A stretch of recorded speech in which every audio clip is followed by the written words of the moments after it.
Nada, pues voy a mandar el link de la asistencia para que porfa la llenen ahí en un minutico. Y vamos a revisar un ejercicio del contest de hace 2 semanas, que hemos visto de Bitwise, pues para seguir como revisando así ejercicios que dejo. Y pues igual el tema es cortito, así que pues vamos a gastarle un tiempito ahí al contest. El problema que seleccioné fue este topic. No sé si de pronto lo leyeron, pero igual, bueno, en términos generales dice que Animesh es un criptógrafo que le encantan las cosas pares, ¿no es cierto? Entonces, que él tiene dos amigos, Mukul y Zulma, a los que les está enseñando unos temas de criptografía, que a Mukul le dedica N días y a Zulma le dedica M días. Que cada uno, que el tema ahí se lo enseña a Mukul en el día I, y que el tema BJ se lo enseña a Suman en el día J.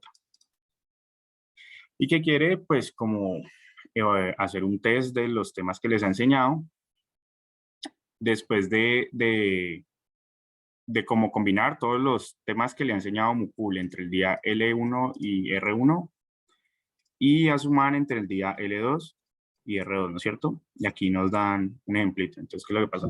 Nos están dando esta lista de temas, que son los temas que le enseña a Suman.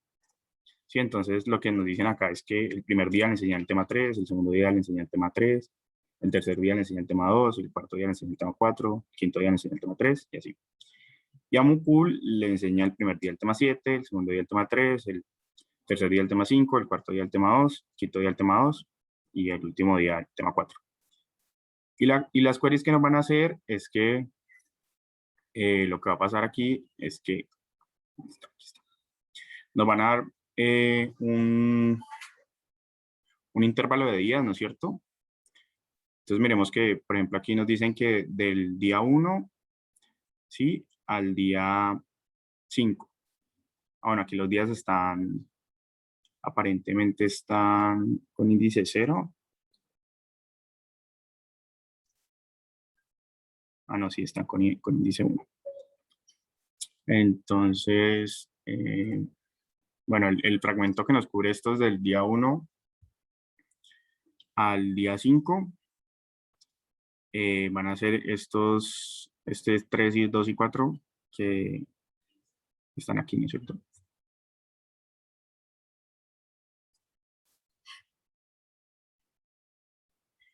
Y del día 2 al día 5 para el otro, pues son estos dos. ¿Qué? Espérate, si no me cuadro.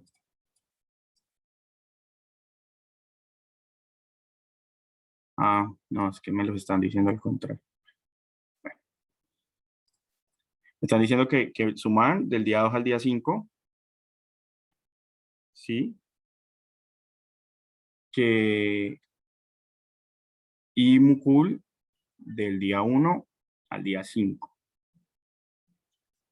Entonces, en el arreglo A, los cosos odd, ¿sí? Que serían los pares de los impares,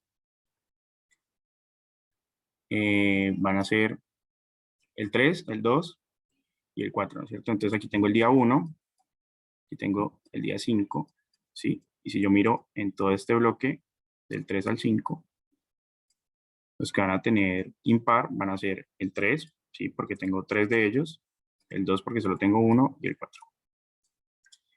Y en los días de sumam, que es del 2 al 5, que serían este bloque aquí, ¿sí?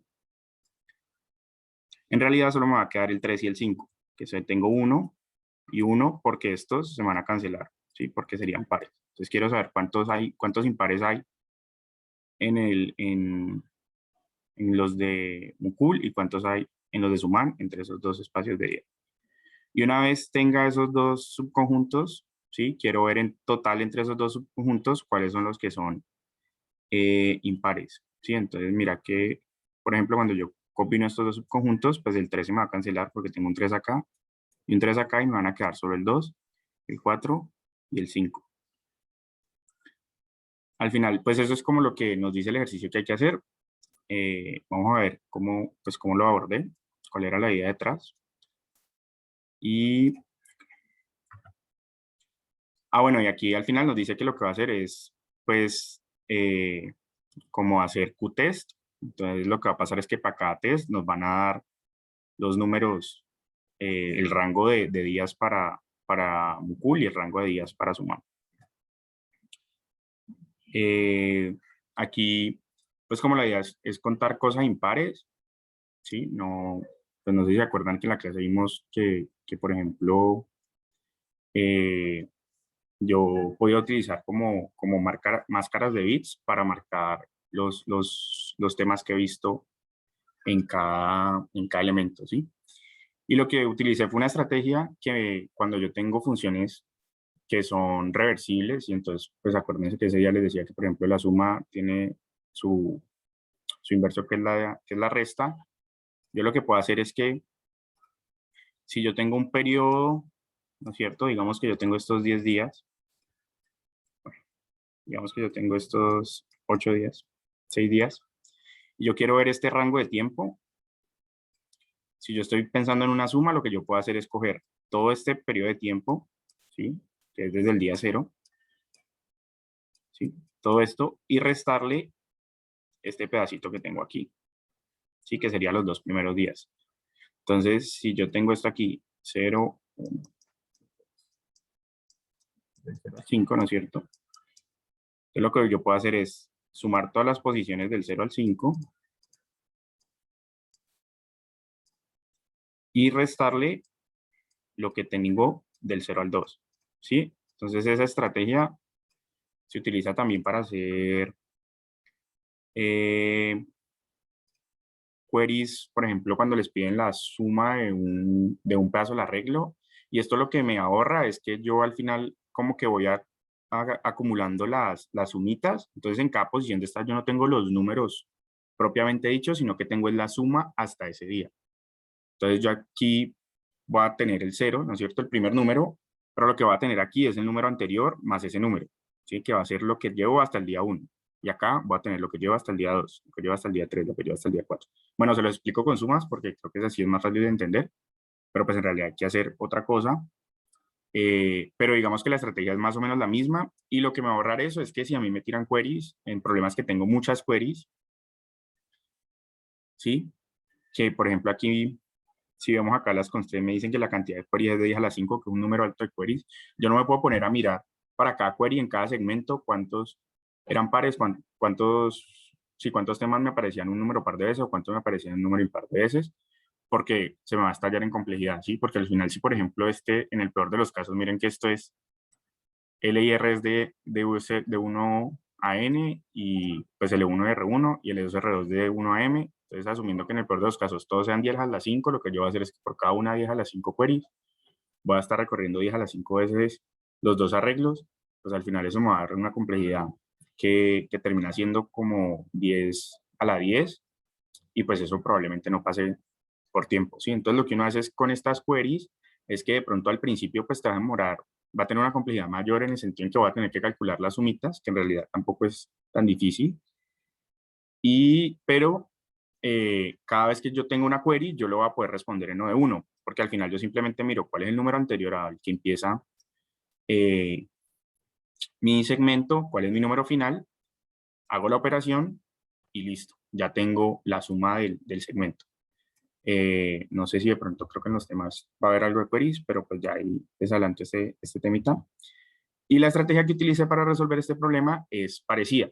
¿Cuáles son las condiciones para poder resolver un problema de estos de esta forma? Es primero, que el arreglo no sufra modificaciones, ¿sí? Yo no puedo estar insertando y quitando elementos, sino que los arreglos iniciales o el arreglo inicial sobre el que yo voy a hacer esta técnica tiene que ser eh, estático. Segundo, que tenga muchas queries. Si yo no tengo muchas queries, pues no es que no la pueda hacer, sino que no va a tener tanto sentido hacerla. Y tercero, que la operación, ¿sí? sea agregable y tenga una inversa. Entonces, con suma y resta lo puedo hacer, porque al final si yo tengo la suma hasta los días 5 y le resto la suma hasta el día 1, pues voy a obtener la suma del resto de los días, ¿sí? Entonces, la suma es una función que es agregable y que al adicional tiene un inverso.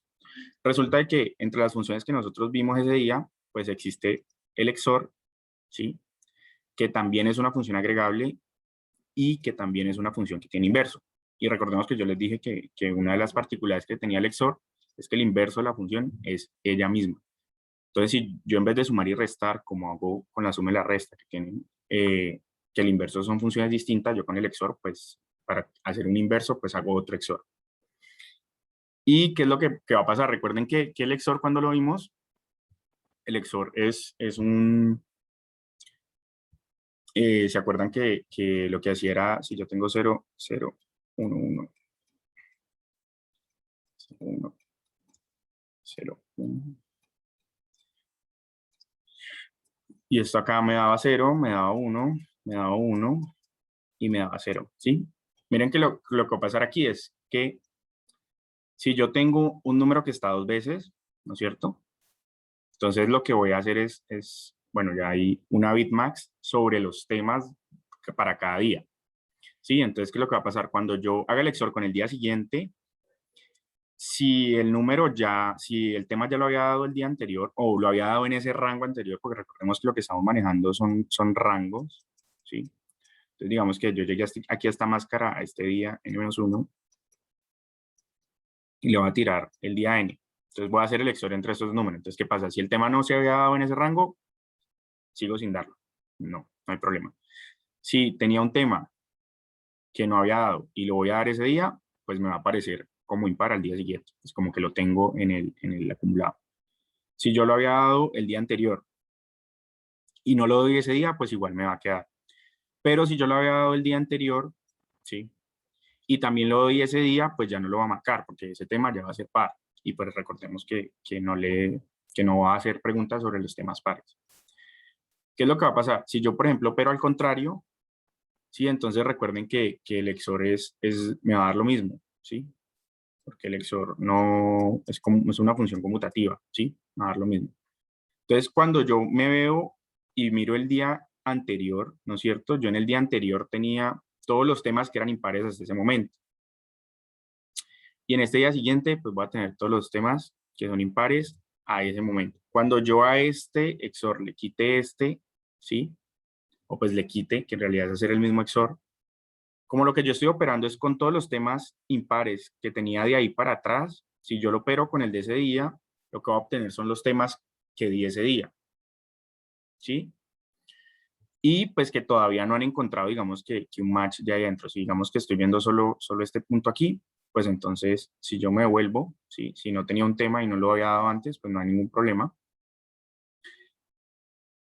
Y, pero pues cuando yo lo miro en todo el rango y miro cuáles son los impares que me han quedado acá,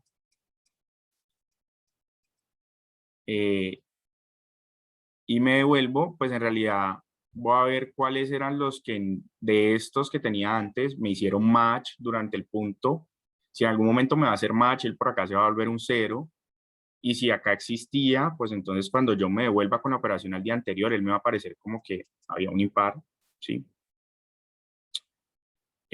Había un impar en este bloque, porque tuvo que haber al menos un impar en este bloque que quedó suelto para poder que este se cancelara y se volviera un 0. Si por el contrario yo tengo acá un 1 en este estado anterior y llego a 1 acá al final, quiere decir que yo no tengo ninguno de ese tema o que tengo una cantidad par de ese tema, porque lo que va a ir haciendo es que se va a ir apagando, se va a ir prendiendo, se va a ir apagando, se va a ir prendiendo por cada uno que me aparezca. Sí, porque si ven lo que hace el XOR también, que es bueno verlo, es que si yo opero unos números con un 1, el bit se me invierte, que era lo que nos servía para lo que estamos explicando ese día también. Y si por el contrario, pues en caso de que yo tenga un 0 acá atrás, ¿no es cierto? Y esto acá me apareció como un 1, quiere decir que en ese segmento hay un número impar de ese problema.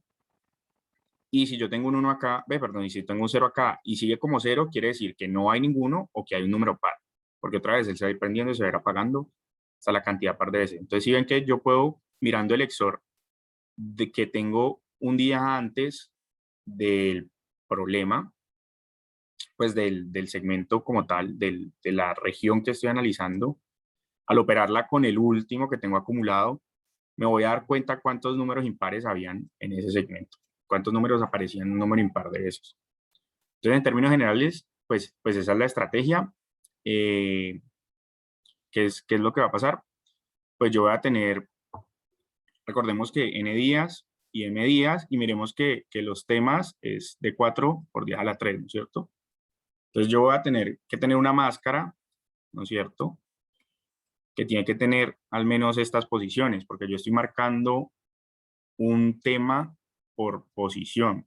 Cada bit es un tema. Entonces el tema 1, el tema 2, el tema 3, el tema 4, el tema 5. Y lo que va a tener en mi máscara es si está un número impar de veces o si no está un número impar de veces en ese pedazo, en ese segmento. Y eso, esa máscara que me maneja ese estado, pues la va a tener para todos los n días o para todos los m días. Entonces, pues aquí viendo, por ejemplo, complejidad espacial de este problema, si lo manejamos así, con una mascarita de un solo bit, pues va a ser n más los m que tengo del otro lado, pues digamos que en el peor de los casos, por 4 por 10 a la 3. ¿Sí? Que es una complejidad relativamente sencilla. Y lo que voy a hacer es que cada query de esta 10 a la 5, ¿sí? Digamos que lo que voy a hacer es comparar las máscaras, que como son máscaras grandes, ya no puedo operar números, porque se acuerdan que los números solo me servían como hasta 64 elementos, en el caso de los longs, en el peor de los casos, aquí tengo 4000 elementos, ya no puedo utilizar números, me tengo que utilizar un arreglo de booleanos o una clase que creo que lo utilice, que está implementada en Java, que es para hacer máscaras de bits. Ya digamos que la operación ya no va a ser o de 1, sino que va a ser o de n, pues donde n es el tamaño de la máscara. Entonces, al final, esa complejidad va a pasar de lo que hemos dicho antes, de un Q cuadrado, que probablemente estalle, a un Q por el máximo entre A y B1, pues que en el peor de los casos es 4 por 10 a la 3, que eso termina siendo un 10 a la 8 en el peor de los casos, que es una solución que ya es más probable que pase. Vamos a verlo en código. Vamos a verlo en código, que por acá está.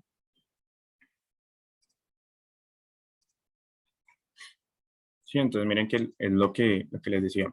Bueno, aquí primero leo los 3 parámetros que me pasan, que es la cantidad de días del primer man, la cantidad de días del segundo man, la cantidad de queries. Y aquí creo la clase que les digo que es la que va a tener el bitset, ¿sí? Que esta es la clase de Java que me sirve para implementar máscaras de bits, ¿sí? Es un vector de bits que va creciendo. Entonces, digamos que es como si yo tuviera un arreglo de booleanos, pero pues él por dentro tiene operaciones como hacer el EXOR, hacer el AND, aprender un bit, intercambiar un bit, apagar un bit, que es lo que necesitamos para este caso. Y lo que voy a hacer es inicializar los dos arreglos. Les decía, ¿se acuerdan que tenía un arreglo para todos los días del primer MAM y un arreglo para todos los días del segundo? Y en cada uno de esos arreglos, pues voy a, perdón, en cada una de esas posiciones, lo que voy a hacer es, bueno, aquí como siempre tengo que ver el día anterior, ¿sí? Para poder hacer la operación. Entonces lo que yo tengo que inicializar ese arreglo es en la posición 0, que en realidad la posición 0 no sería mi primer día como tal, ¿sí? Sino que es lo que había antes de que empezara todo, pues yo inicializo eso con un valor neutro. Cuando les digo un valor neutro es porque va a depender de la función que estoy utilizando. Entonces, si yo estoy utilizando suma, el valor neutro va a ser 0, pero si yo, por ejemplo, estoy utilizando una multiplicación, el valor neutro va a ser un 1, porque es el número que al operarlo no me afecta. Y ahí lo que hago es que inicializo el primer día, o más bien el día 0, que va a ser antes de que empiece, lo inicializo con un bitset vacío, que un bitset vacío por defecto se inicia en false todo. ¿Por qué? Porque lo que va a pasar con el false es que si yo le hago XOR al 0, pues se inicializa en 0. Con un 0 me va a seguir dando 0 y si le hago con un 1 me va a poner 1. Entonces ese valor es el neutro para el XOR, el 0. Y luego lo que yo hago en cada día siguiente Ya cuando estoy leyendo los datos, entonces mire que yo aquí estoy leyendo hasta el día N, pero en realidad lo estoy guardando en la posición +1, porque me tengo que mover un hito. Lo que yo voy a hacer es clonar el bitset del día anterior y operarlo con el problema que me está entrando en ese día, ¿sí? Es decir, prender o apagar el bit en la posición del tema. Y luego hago lo mismo, pues, para los Bs, ¿sí? Inicio en 0, sino que pues acá la cantidad va a ser M, no N, M+1 y N+1, porque le estoy agregando 1 al principio. Acá lo inicio con 4001, pues para poder que tenga 4000, para poder que llegue hasta el número 4000, porque digamos que los bitsets también son indexados en 0, entonces uno más, se pueden poner más por seguridad, pero por lo general digamos que cuando uno tiene un constraint en un problema, se cumple en el input y puede asumir que eso es verdad. Y luego lo que voy haciendo, pues es lo mismo que hice con los otros, ¿no? Copio el bit del día anterior y intercambio el del tema. Y ahí ya me quedó el arreglo del que les hablaba, donde va a tener para cada día, desde el día 0 hasta ese día, cuántos temas impares tengo, cuántos temas impares se han dado, cuántos temas se han dado un número impar de veces.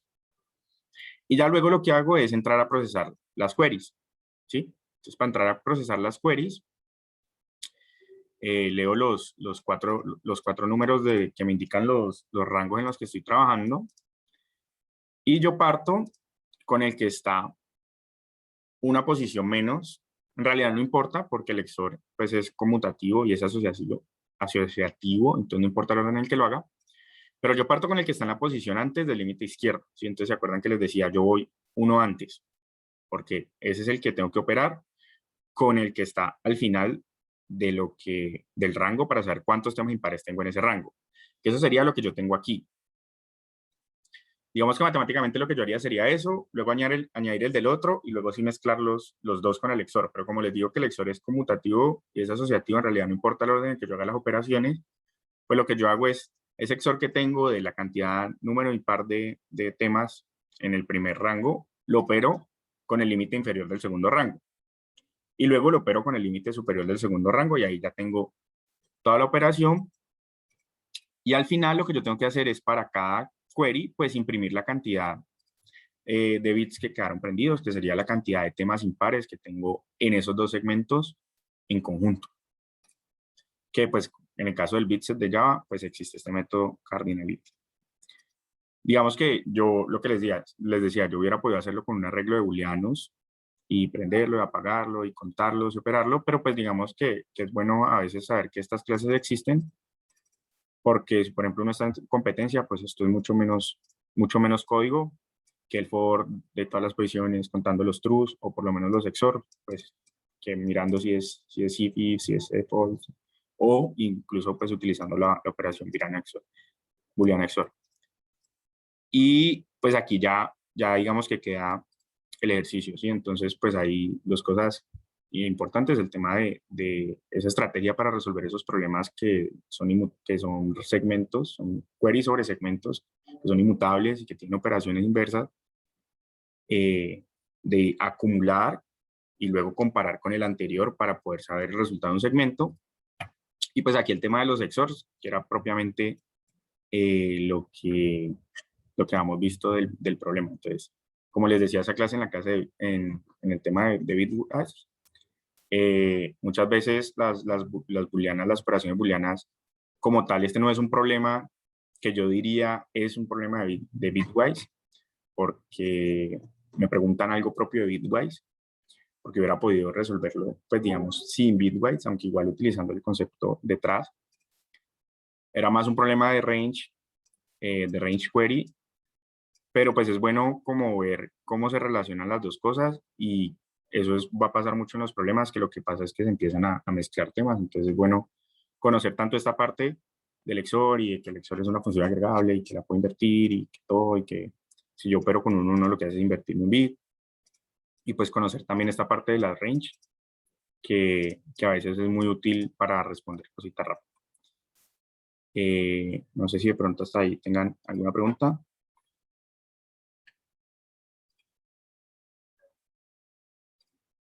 ¿No? Bueno. Igual, muchachos, como les dije la vez pasada, intenten el ejercicio, pues primero viendo la lógica, de lo que les expliqué y luego pues ya viéndolo. Si no saben dónde está el ejercicio, como les dije en el contest de la semana pasada, este es el ejercicio que C, creo. Cuando el contest se cierra, sí es este. Yo acá puedo ver el problema en la página original y aquí lo puedo intentar. Entonces, si vemos, por ejemplo, no estoy logueado. Si me logueo rápidamente, aquí el problema ya debería aparecerme enviado, que en Coachet, la verdad, no sé dónde dice que está enviado. Submissions. No aparece. Bueno, yo lo envié, lo prometo. No, es que no es ese, es el B. Sí, aquí está el sol. También pueden ver, pues miren los otros problemas del contest, inténtelos, ya saben, cualquier pregunta, cualquier duda, me escriben. Aquí hay unos 3 problemitas que están bastante interesantes. Yo creo que pues, la próxima semana podemos discutir algunos. Y los del contest de esta semana, pues no, porque no sé si no les dedicaron tiempo, no pudieron. La idea es que los lean todos, como les decía ahorita, no necesariamente están en orden de dificultad, entonces puede que haya algunos fácil más allá. Igual, pues yo los voy a revisar y si algunos de estos los paso para el contest de esta semana, o no sé si más bien extender este contest ahorita después de la clase SIDO, porque el contest de esta semana no lo he montado igual todavía. Bueno, entrando en el tema que teníamos hoy, que es Topological Sort, vamos acá, como tal, vamos a ver una definición adicional de lo que vimos la semana pasada de grafos. No sé si se acuerdan que pues, les hablé de nodos, de aristas, de grafos ponderados, de dirigidos, de no dirigidos. Pues hay una definición adicional que es la de un grafo dirigido acíclico, ¿sí? Entonces, ¿qué es lo que pasa? Voy a utilizar. Entonces, recordemos que primero tengo un grafo, tengo unos nodos, tengo una arista, ¿no es cierto? Otro nodo por acá, otro nodo por acá. Este nodo me están diciendo primero es dirigido, ¿sí? Entonces recordemos que estas aristas, cuando un grafo es dirigido, tienen una dirección, ¿sí? Resulta que cuando yo voy construyendo este tipo de nodos que son dirigidos, yo puedo encontrar algo que es un ciclo. Y eso tal vez lo mencionamos en la semana pasada, el tema de que, por ejemplo, Dijkstra no funcionaba con pesos negativos o en general los shortest paths no funcionaban con pesos negativos, porque lo que iba a pasar era cuando yo encontraba un ciclo negativo,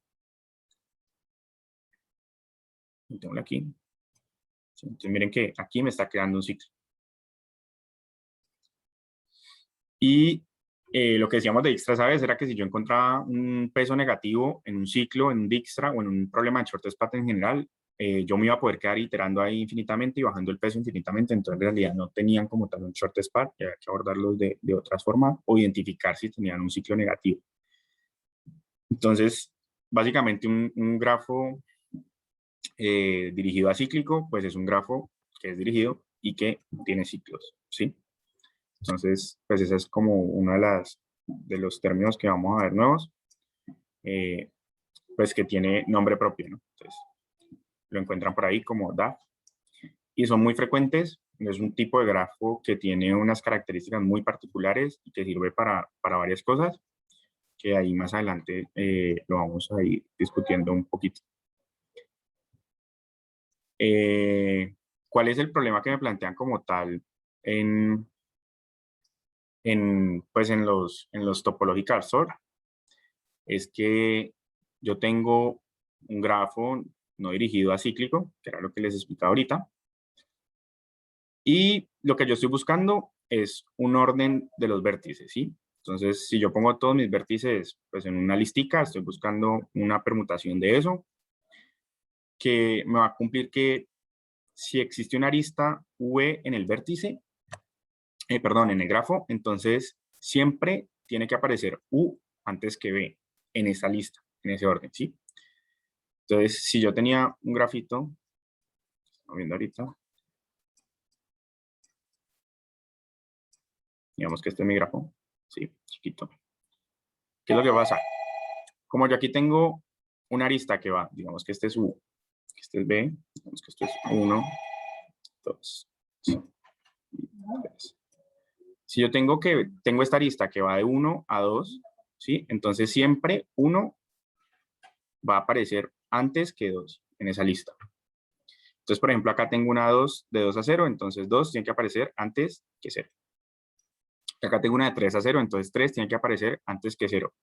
Miren que esta restricción se me aparece para los vértices que son adyacentes y que tienen aristas entre ellos, ¿sí? Entonces yo sé que 1 tiene que ir antes que 2 tiene que ir antes que 0, entonces eso me da este orden relativo.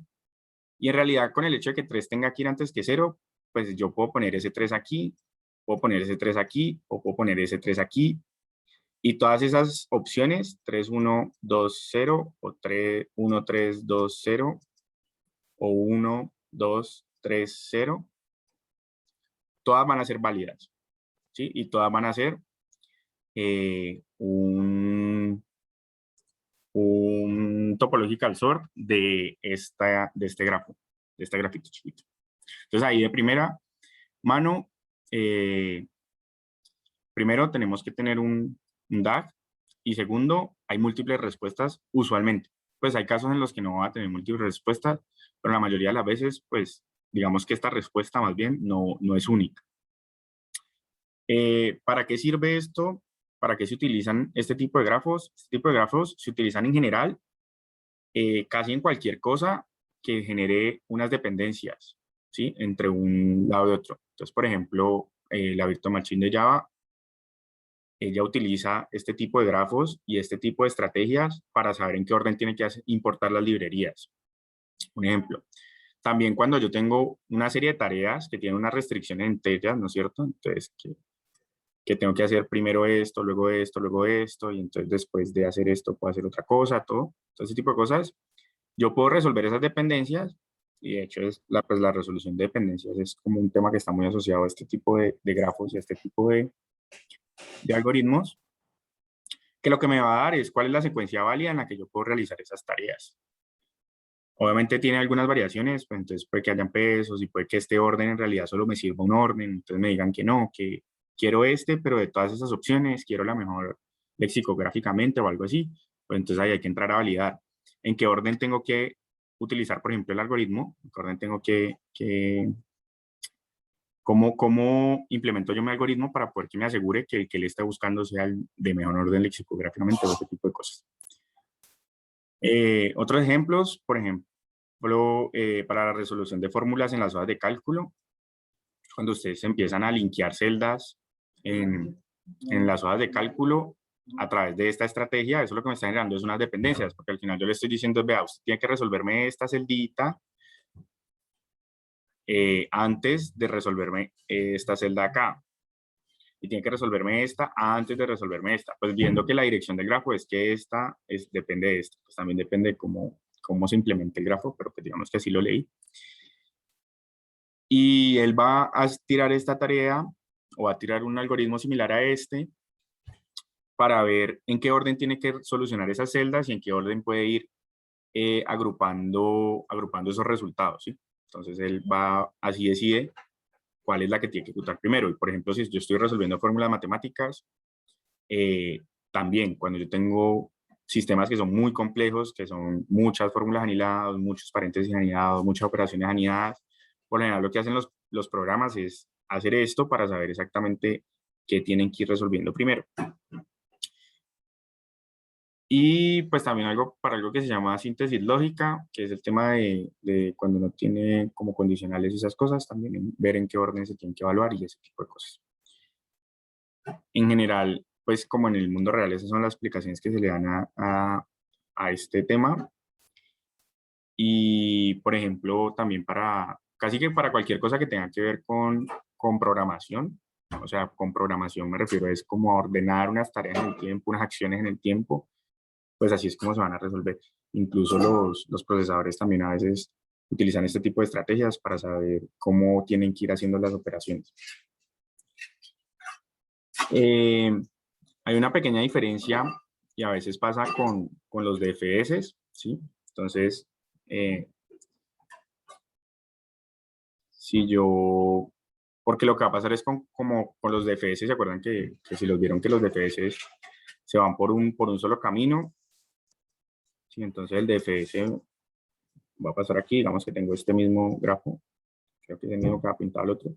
Si yo tiro un DFS desde este punto, entonces me va a aparecer primero este, luego este y luego este, ¿sí? Entonces yo digo, listo, me sirve, pero me sirve solo para esta secuencia. Él no me está teniendo en cuenta este otro pedazo de acá y al final, por eso es que no es lo mismo. Digamos que algunas veces puede que el DFS resulte tirando un topological sort, dependiendo de cómo esté construido el grafo, pero no siempre lo va a hacer. Y pues como les decía, el topological sort van a ser varias soluciones. Por lo general, DFS pues tira una solución, aunque también va a depender de cómo se implemente. Pues aquí está nuevamente lo que había dicho, que puede ser múltiple, ¿sí? No sé si hasta ahí, creo que vamos bien. Ya saben, cualquier pregunta me escriben o me interrumpen sin problema.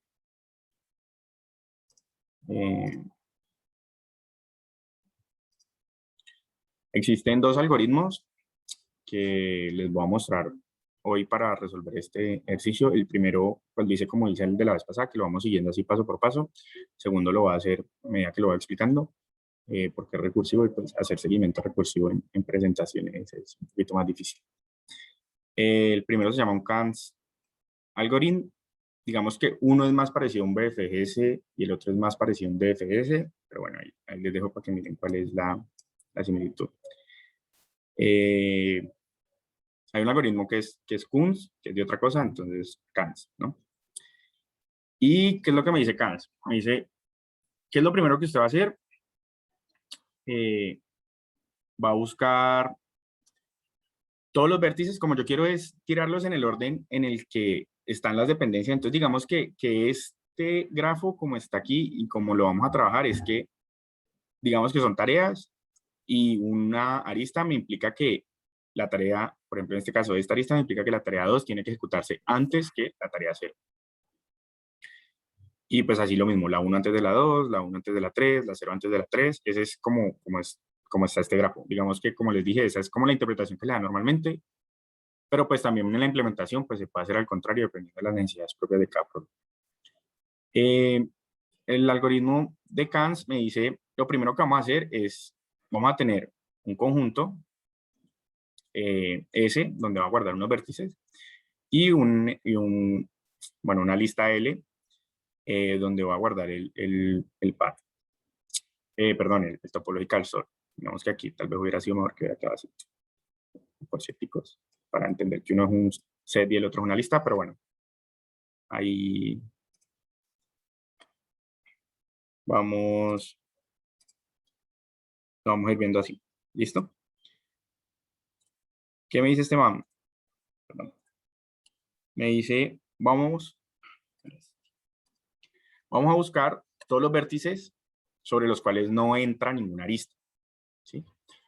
Entonces, lo que puedo hacer, pues es, cuando yo estoy armando el grafo y estoy leyendo el input, yo voy guardando en un setcito los vértices a los que le entró una arista y luego, pues, miro de todos los vértices cuáles son los que no están, pues así como se puede implementar. Digamos que hay varias formas, pero digamos que eso.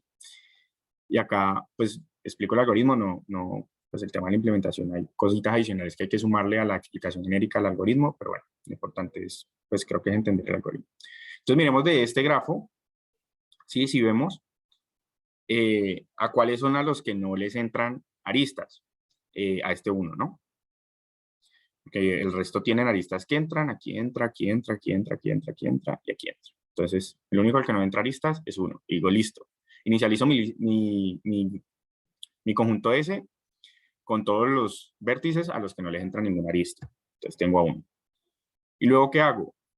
Paso 1 para el conjunto L. Entonces saco, pues paso 1 que esté en el set. En este caso coincidencialmente es el vértice 1. Entonces paso un vértice del set al conjunto L.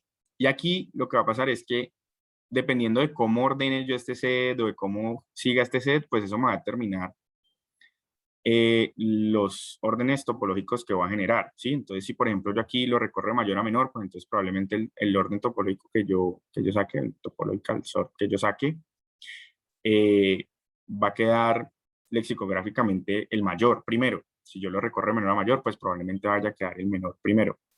Si yo lo recorro aleatoriamente, pues me va a generar uno cualquiera. Incluso si yo, por ejemplo, estoy tratando de encontrar todos los topological sort, pues yo lo que puedo hacer es tirar una recursión ahí con backtracking, que era lo que veían hace 3 semanas, e intentar ponerlo en cada posición y ver qué topological sort sale. Entonces digamos que aquí lo va a hacer en el orden en el que van entrando al set, no hay ningún problema. Entonces lo saco acá y lo pongo en la lista L. Y luego lo que yo hago es quitar todas las aristas que salen de ese vértice que acabo de mover. ¿Sí? Entonces está el vértice 1 y llego, vea, esta se va, esta se va, esta se va, esta se va.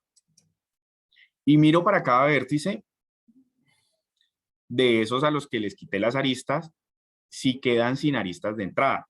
¿Sí? Entonces, por ejemplo, el 3, miren que sigue acá, el 0 sigue con esta acá, el 2 ya quedó, ¿sí? Entonces este es 1, y el 6 también ya quedó. Entonces estos son los dos que yo voy a añadir al conjunto S. ¿Por qué? Porque ya no tienen aristas de entrada. Entonces miren que, por ejemplo, aquí, temas de implementación también, lo que puedo tener es un arreglo con todos los vértices, ir contando la cantidad de aristas que le entran. Cada vez que yo quite, le resto 1 a ese conteo de aristas, y cuando eso llegue a 0, lo añado al conjunto S. Y entonces me queda así, ¿no es cierto? Entonces añadí el 2 y el 6 al conjunto S, el 1 pues sale del conjunto S y se queda en la lista, y cancelo toda esta lista. Y luego inicio por el siguiente de los que están en el S. ¿Y eso cómo lo va a hacer? Pues hasta que S quede vacío. ¿Qué va a pasar? Pues aquí lo que les decía, puedo coger cualquier orden, digamos que voy con el 2. Entonces miro el 2, ¿no es cierto? ¿Se acuerdan que lo primero que hago es pasarlo a la lista L? Y luego mirar, cancelo esta lista, ¿no es cierto? 4 queda sin, sí. Y acá, 0 queda sin, sí. Y los añado. Voy a añadir de menor a mayor, para que quede consistente con lo que hice en la siguiente diapositiva. Los puedo añadir en cualquier orden, dependiendo de, otra vez, del requerimiento que me está haciendo el problema. ¿Listo? Entonces acá me quedan, cancelé estas dos y agregué el 0 y el 4.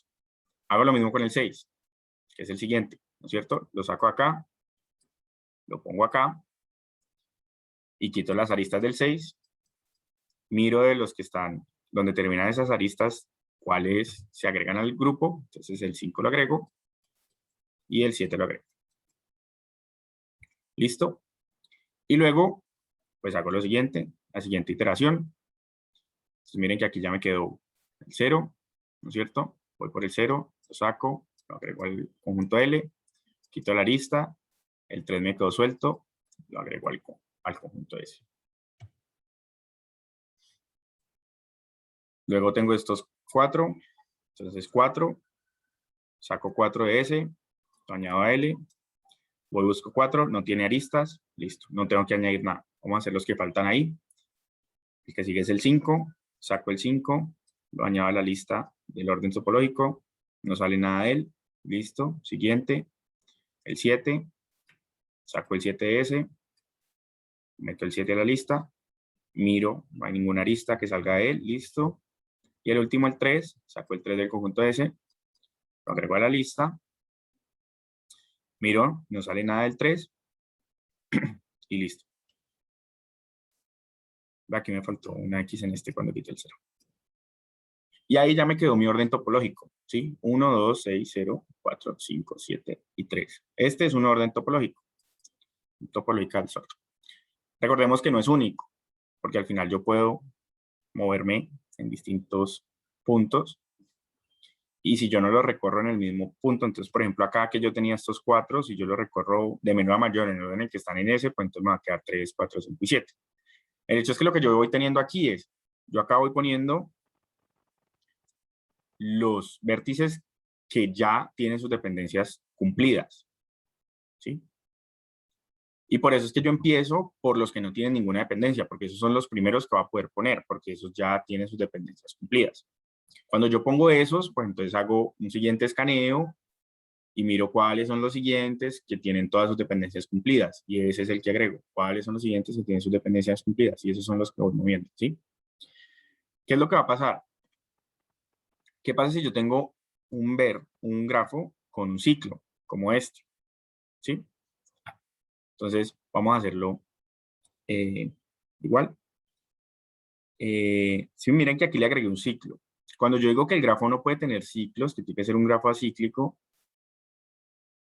tiene que ser un grafo acíclico y es sin ningún tipo de ciclo. Entonces, si yo tengo una sola arista que vuelve al mismo grafo, ya, eso es un ciclo y ya eso no le puedo hallar un orden topológico. Si tengo, por ejemplo, en este caso, una arista que va y vuelve, ya eso es un orden topológico. Si es más complicado y da 8000 vueltas y luego vuelve, ya eso no, eso ya tiene un ciclo y eso ya no le puedo sacar un orden topológico. En este caso, ¿qué es lo que va a pasar? Yo vuelvo y empiezo con 1, ¿no es cierto? Sí, entonces agrego, bueno, agrego 1 a S en mi primer corrida. Luego, listo. ¿Qué hago? Saco 1 de S, meto 1 al orden topológico y cancelo todas las aristas. Y agrego los que se quedan sin entrada, ¿no es cierto? Entonces, el 0 tiene, el 2 se queda sin entrada, lo agrego al conjunto de S, el 6 se queda sin entrada, lo agrego al conjunto de S, el 3 tiene, así que no pasa nada. Luego saco el siguiente, saco el 6, saco el 2, perdón, agrego el 2. Entonces cancelo las aristas del 2 y agrego los que se quedan. El 0 se queda sin una y el 4 se queda sin la otra. Y ahí, siguiente paso, saco el 6, lo agrego acá abajo, ¿sí? Y miren que aquí cuando yo mato estas dos aristas del 6, ya estos dos vértices no se me van a incluir en mi conjunto de vértices sin aristas que le entran, porque ellos dos tienen unas aristas que le entran.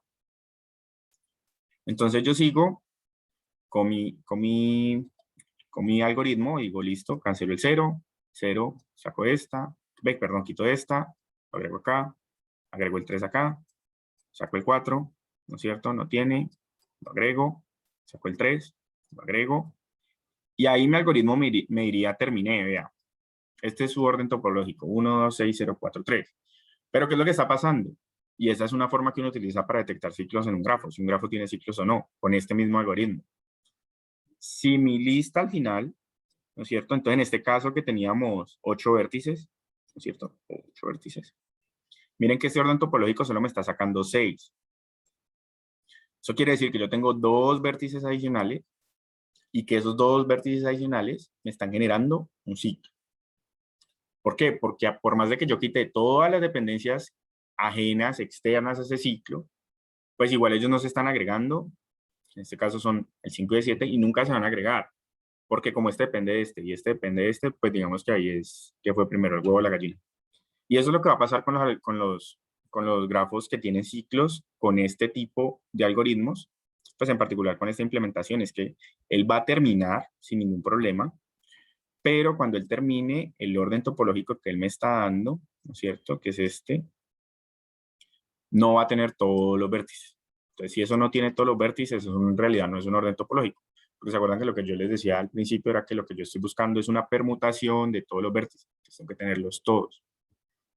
Si mi grafo no es conexo, ¿sí? Si por ejemplo yo tengo otra partecita por acá del grafo, que hace parte del mismo grafo, no va a tener ningún problema. ¿Por qué? Porque yo lo voy a añadir inicialmente cuando añadí el 1 en todos los grafos que no tienen ninguna arista que entra a ellos. ¿Sí? Entonces, este algoritmo también me funciona para grafos desconexos y pues me funciona para grafos cíclicos, pero no con el resultado, sino que el resultado que me va a dar no es el que estoy queriendo. Pues algunos dirán no funciona. Cuando digo que funciona es porque lo puedo usar y lo puedo usar para detectar el ciclo. ¿Hay otras formas más fáciles de detectar un ciclo? Probablemente. Aunque en realidad esta forma es bastante fácil, ¿sí? Yo lo único que tengo que tener en mente es cuántas aristas están entrando en cada vértice y ir haciendo la remoción de esas aristas y ir haciendo esas restas para ir agregando a mi conjunto de vértices sin aristas entrantes.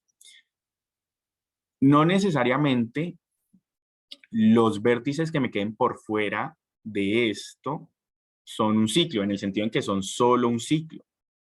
Porque si, por ejemplo, yo acá tengo otro ciclito, ¿no es cierto?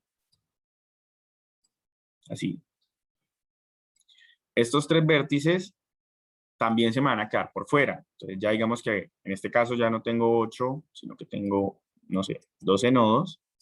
Y se me están quedando 6 nodos por fuera. Ah, bueno, no mentiras. Este sí entraría. Me están quedando 5 nodos por fuera. Pero esos nodos que me están quedando por fuera no son un ciclo, son dos ciclos. Porque tengo uno acá y tengo otro acá. Sí, entonces, me detecta si hay ciclos o no, pero no me detecta cuántos ciclos hay. Vamos a ver otros algoritmos después que sí me detectan cuántos ciclos hay en un grafo. ¿Listo? Y esa es una implementación que para mí pues es como, pues digamos que es sencilla y en realidad pues no tiene mucho cómputo. Aquí digamos que normalmente el problema cuando uno se enfrenta a este tipo de algoritmos o más bien a este tipo de problemas en la programación competitiva es identificar que es un tipo de, que es un problema que se puede resolver con topología Calzor. Porque como ven la implementación y el concepto detrás no es tan complicado, me parece que incluso es más fácil que lo que veíamos la semana pasada en Dijkstra, porque al final pues es como solo dos variaciones y todo. Vamos a verlo en pseudocódigo. Tengo una lista que inicio vacía, ¿no es cierto? Que es donde me van a quedar, donde me va a quedar el topología Calzor y un conjunto S con todos los nodos que no tienen aristas de entrada. Mientras ese no esté vacío, ¿qué es lo que voy a hacer? Remover el nodo n de S, añadir n a la lista L, y por cada nodo m, ¿no es cierto?, que tenga una arista de n a m, voy a remover la arista del grafo, y si ese m no tiene más aristas de entrada, lo añado a S. Y ahí termino. Pues digamos que termino como tal. Miren que acá me muestran otra forma de validarlo, la que yo les dije es con los vértices, con la cantidad de vértices que me quedan en L. Acá me dice es si el grafo todavía tiene aristas, ¿sí? Entonces decir, no las he eliminado todas, pues el grafo tiene al menos un ciclo. Y ahí es importante lo que les decía. Esto no me dice ni cuánto, ni cómo, ni nada. Me dice si hay o no. En el caso de eh, que falle es un comportamiento esperado. Entonces en realidad no está fallando. En el caso en el que me diga que no puedas terminar el algoritmo, pero si el grafo se quedó sin aristas, pues esa lista L que estoy construyendo es mi orden topológico. Y pues hasta ahí sería el algoritmo de Kant. Ahorita vamos a ver otro algoritmo, ¿sí? Que está basado en un DFS, entonces ese era más parecido a un BFS en el sentido en que yo añado todos los hijos y luego miro entre todos los que tengo en la lista, añado todos los hijos, miro en que tengo todos los de la lista, añado entre todos los hijos y ese tipo de cosas. Entonces más parecido a un BFS. Este es más parecido a un DFS. Entonces, pues ya se pueden imaginar que lo que vamos a hacer es que vamos a ir profundizando en el grafo. ¿Qué me dice este algoritmo? Necesito otra vez la lista L, porque al final, esto es una lista. La lista L, porque al final esa lista es mi resultado, eso es lo que yo estoy buscando con este algoritmo. Un set de elementos marcados y un set, pues que yo le llamé temp, que es una marca temporal, ¿sí? Porque esto pues va iterativa, va recursivamente, ¿verdad? ¿Qué me dice este algoritmo? Empiezo por un nodo arbitrario, ¿no es cierto? Entonces, no sé, empecemos, pues digamos que no, hagámoslo en orden de menor a mayor, pues para que no sea tan arbitrario. Entonces, voy a empezar en el nodo 0, ¿sí? Añado el nodo 0 a la marca temporal. Y luego, en este caso, lanzo el algoritmo sobre todos los hijos de 0. ¿Listo? Entonces, digamos que recursivo, ¿no? Entonces, entré por 0. Mi primer llamado lo hice con 0, con este estado. No tengo ninguno marcado, no tengo ninguno en temporal, mi lista está vacía. Voy por 0. Entro en 0 y llamo, añado 0 a mi lista de temporales y llamo sobre todos los hijos de 0. Entonces, en este caso, todos los hijos de 0 son el 3. ¿Sí? Entonces, paso a mi siguiente estado, llamo sobre 3. Entonces, digamos que este es mi versión 1, mi estado 1, y luego paso al 2. ¿Qué hago sobre 2? Llamo sobre todos los hijos de 2. En este caso, 2 no tengo llamados, ¿sí? Entonces, ¿qué es lo que él me dice? Me dice, añada 2, ¿sí? Perdón, 3. Mi nodo 3, que es mi estado 2. Añada mi nodo 3, como ya no, bueno, pues el algoritmo inicia, añádalo a temporal y haga todos los llamados sobre los recursivos. Vemos que este es el primer paso, sobre los hijos. Ya lo añadí a temporal, no tengo ningún hijo, entonces, ¿qué es lo que hago? Lo saco del temporal, ¿sí? Lo saco del temporal, debería dejarlo ahí rayado. Lo saco de mi arreglo temporal y lo añado a mi lista y el algoritmo dice a la cabeza de la lista, ¿sí? Entonces, al inicio de la lista. En este caso, el inicio de la lista es este. Lo añado ahí y lo añado al arreglo de marcados. Y listo. Y luego sigo. Pues luego retorno, ¿sí? Entonces, este llamado, ¿no es cierto? Termino este llamado y vuelvo a 1. Vuelvo a mi estado 1, que es donde está mi grafo, mi nodo 0. En este caso, como no tengo más hijos, porque acuérdense que el llamado lo va haciendo recursivamente por cada hijo. Como no tengo más hijos, ¿sí? Lo saco de la lista temporal, lo añado como marcado y lo añado a la cabeza de la lista, ¿sí? Entonces no lo añado atrás como estamos haciendo con el otro, sino que lo añado adelante. Y mire que la I lo que me está garantizando es que el nodo 0 va a aparecer antes que todos sus hijos. Entonces aquí es como al contrario, o sea, lo mismo, pero al contrario, porque allá estamos agregando solo los nodos que no tuvieran dependencias. Acá estoy agregando los nodos al inicio de la lista con la certeza de que ya agregué a todos sus hijos. Entonces, una vez yo ya tengo todos sus hijos, yo lo puedo añadir, porque acuérdense que el Topological Solver me decía, si yo tengo una arista entre un vértice y otro, ese vértice me tiene que aparecer antes que todo el resto de vértices. Entonces, yo hago el llamado recursivamente sobre todos los vértices, como si fuera un DFS, y al final añado el nodo a la lista, al inicio, para que quede primero que todos los hijos de ese nodo. Y luego sigo, ¿sí? Entonces aquí sigo, pues, por otro nodo arbitrario. Entonces, otra vez, arbitrario en orden. Voy con el 1. Bueno, aquí ya le este llamado. Hago mi primer llamado sobre el 1. Lo agrego a T. ¿Sí? Y luego voy recorriendo todos los hijos de 1. ¿Cuál es mi primer hijo de 1? En orden sería 0. ¿Sí? Entonces yo hago el llamado acá. Pero ¿qué pasa? Como 0 ya está marcado, quiere decir que yo 0 ya lo resolví. Y como yo siempre estoy añadiendo al inicio de la lista, entonces en realidad no me importa que haya pasado de ahí en adelante, porque yo ya sé que esa información ya está en la lista y yo me voy a añadir adelante de la lista. Entonces, esta iteración la mocho porque ya está marcado. ¿Cuál sigue? Sigue el 2, ¿sí? Entonces, hago mi tercera. Bueno, ahí me devuelvo a 1, ¿sí? Una recursión, me devuelvo a 1 y hago el llamado sobre 3. Perdón, sobre el nodo 2, que sería mi tercera llamada. Ahí, ¿qué hago? Lo añado a ese, ¿no es cierto? 2. Perdón, lo añado a mi lista de temporales. Y hago el llamado sobre todos sus hijos. ¿Cuál es su primer hijo? Entonces, acá 4, ¿cierto?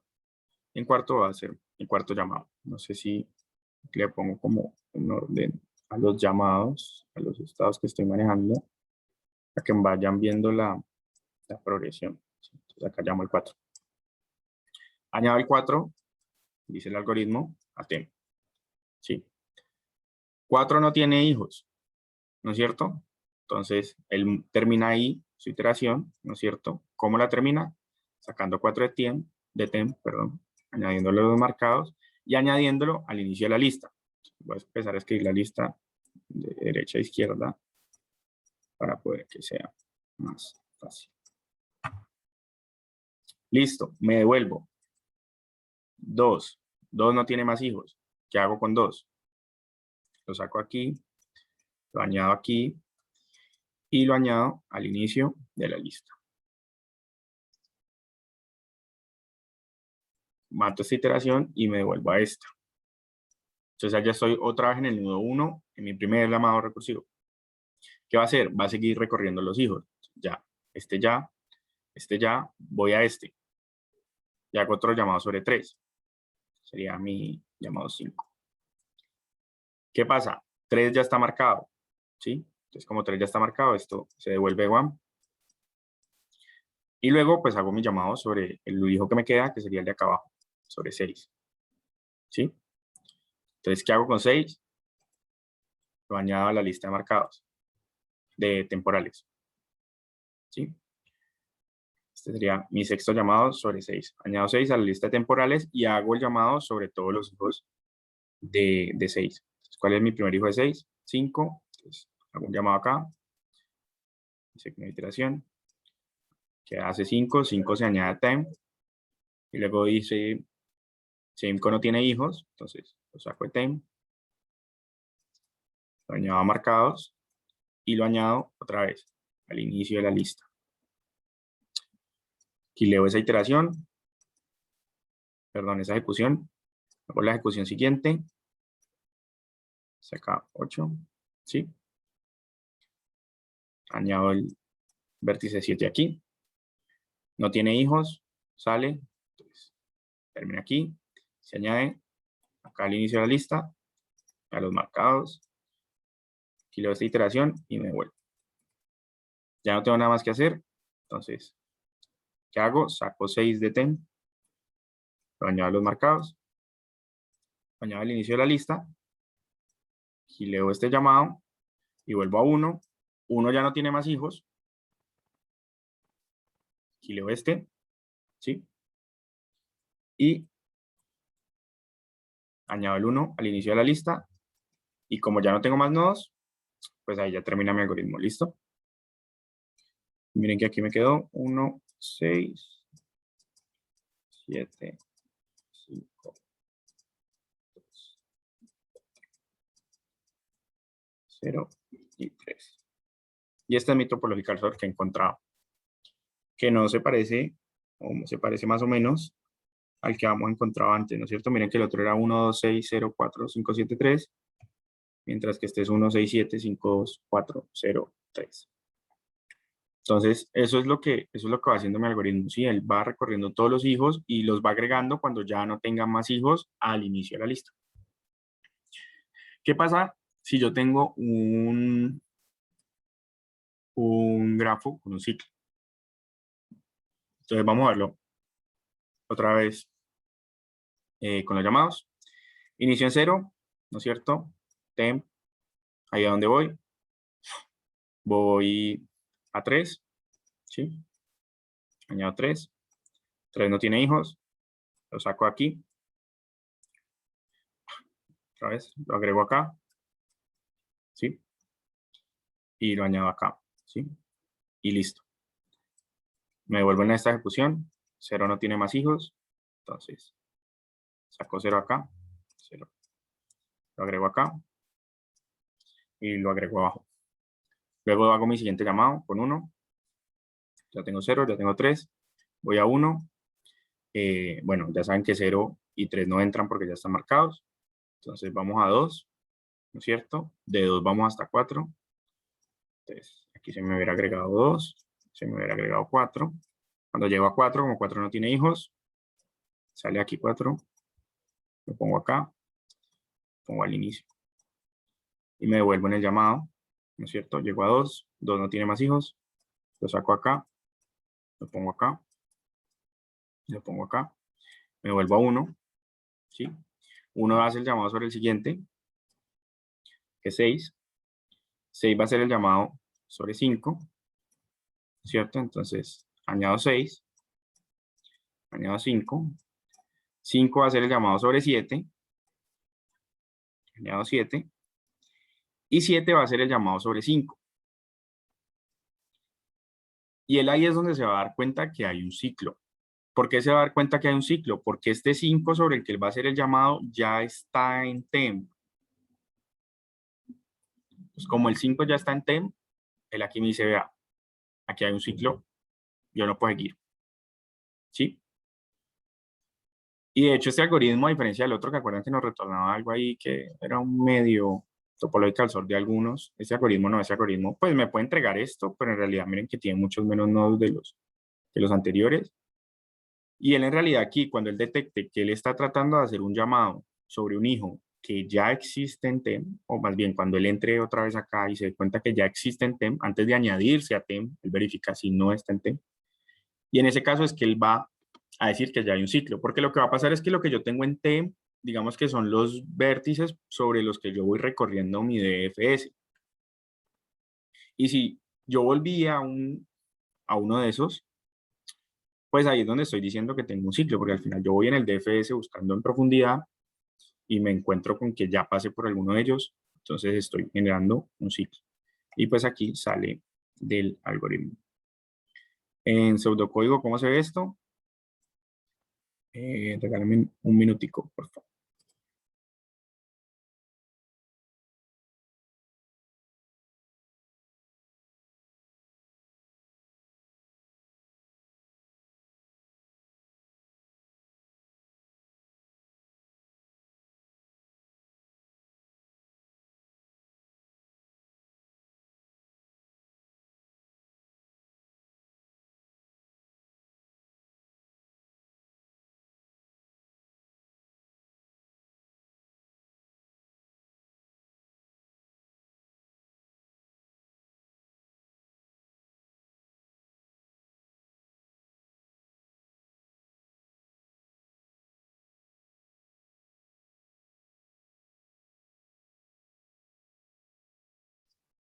Ya, listo, volví. En pseudocódigo, ¿cómo se ve esto? Tengo la lista L, ¿sí? Aquí lo llaman permanent mark y temporary mark, o sea, pues, marca permanente y marca temporal, que era lo que yo les decía ya de temp y mark. Mientras existan nodos sin una marca permanente, entonces al final esto me va a seguir llamando sobre todos los nodos del vértice, pues que no esté marcado aleatoriamente hasta que termine con todos los nodos, pues o hasta que salte. Entonces este también me sirve para grafos no conexos. ¿Qué es lo que voy a hacer? Voy a seleccionar ese nodo, pues un nodo de ese conjunto, y lo voy a visitar. ¿Y qué consiste en visitarlo? Entonces lo primero, si ya tengo una marca, si ese nodo ya tiene una marca, me devuelvo porque quiere decir que ya está en la lista y quiere decir que ya lo que sea que voy a insertar lo voy a insertar delante de él, entonces no hay ningún problema.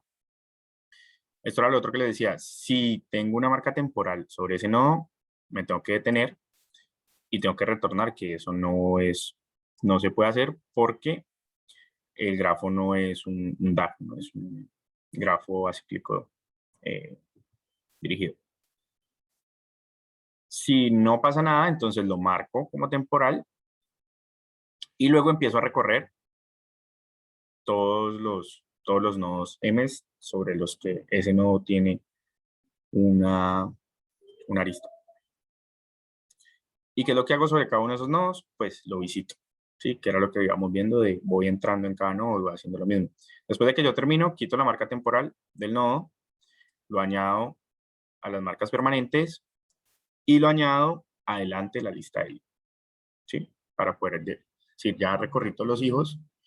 Entonces recuerden que las recursiones voy llamando, voy haciendo los llamados, pero en realidad ellas van retornando desde abajo hacia arriba. Cuando resuelven es que se van devolviendo y ahí es que voy llegando a los llamados anteriores. Entonces, cuando yo llegue a un nodo otra vez después de hacer este paso, que es el recursivo, quiere decir que yo ya recorrí todos los nodos hijos que tiene ese grafo, ese nodo, perdón, todos los hijos que tiene ese nodo y todos los hijos que tienen los nodos hijos y etcétera, etcétera, etcétera. Y pues ahí ya lo añado al inicio de la lista L.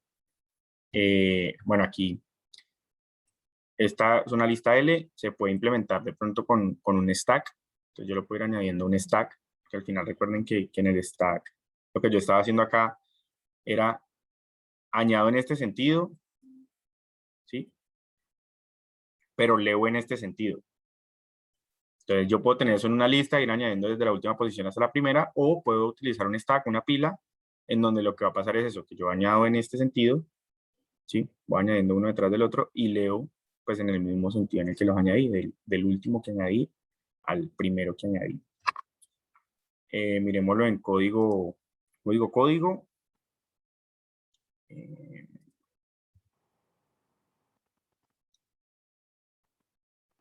Por acá está en código. Sí, entonces miren que yo tengo, está la segunda versión, la de la lista, la del stack, pues la del llamado recursivo, donde yo tengo pues la cantidad de vértices, mi grafo implementado como una lista de adyacencia, un booleano de visitados y una respuesta que va a ser mi queue, ¿no es cierto? Miren que acá en realidad no me detecta si mi grafo es un DAG o no. Entonces, eso hay que tener cuidado, pues a veces con las implementaciones. Como vimos, la solución es tener otra marca temporal que yo voy pasando con la recursión para poder que los hijos tengan conciencia de cuáles son los que están marcados y al final, pues, desmarco el nodo cuando me estoy devolviendo en la recursión. Si en el input, si en el tipo de problema me aseguran que eso es un DAG, que eso no tiene ciclos, pues yo no tengo por qué, pues digamos que para ahorrar tiempo y para ahorrar complejidad en la implementación, pues yo simplemente asumo que eso es un DAG, que es lo que hace este algoritmo, y simplemente sigo con el algoritmo sin tener esa temporal y sin validar si ya está visitado o no.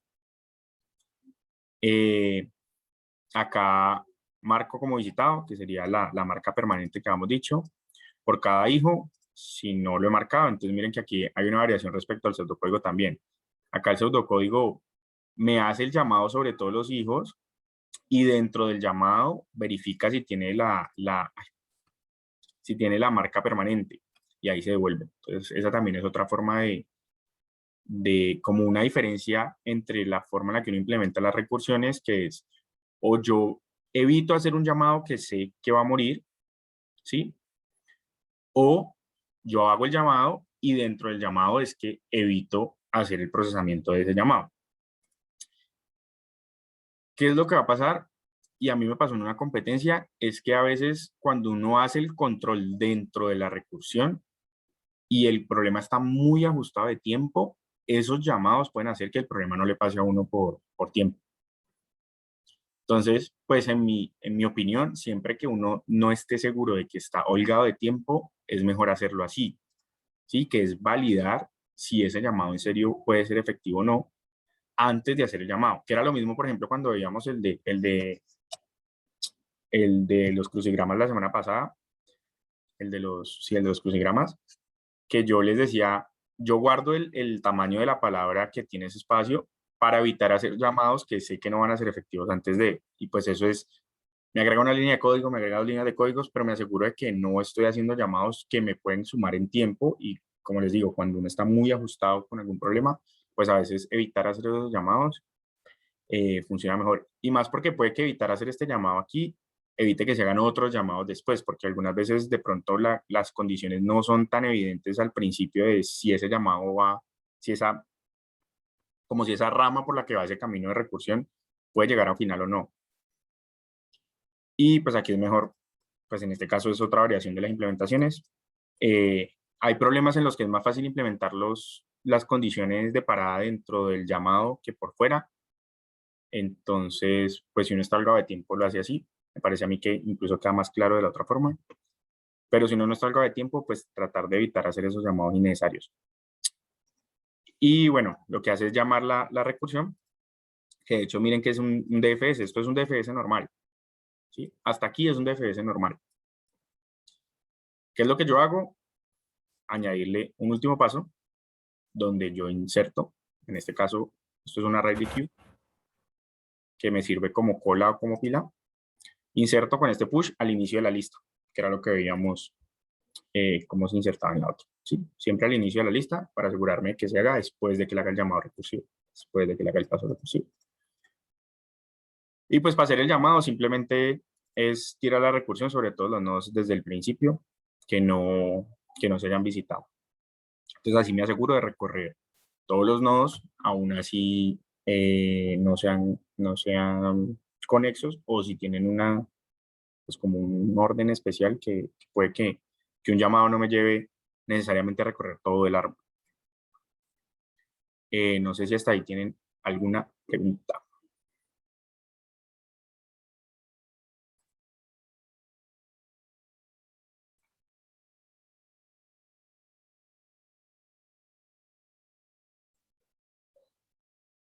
¿No? ¿Ninguna? Bueno, muchachos, pues como tema como tal para la clase eso era lo que tenía preparado. No sé si de pronto prefieren que revisemos algún problema de este tema en particular, o el tema de la semana pasada, o el tema de hace 2 semanas. No sé, ¿quién me dice algo? De pronto que explicaras un poquito de cómo hacer el de Dijkstra,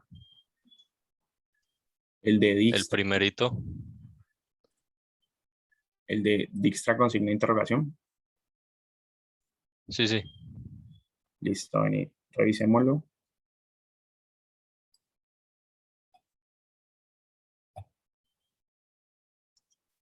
A ver, dice, dan un, veámoslo en Confucius.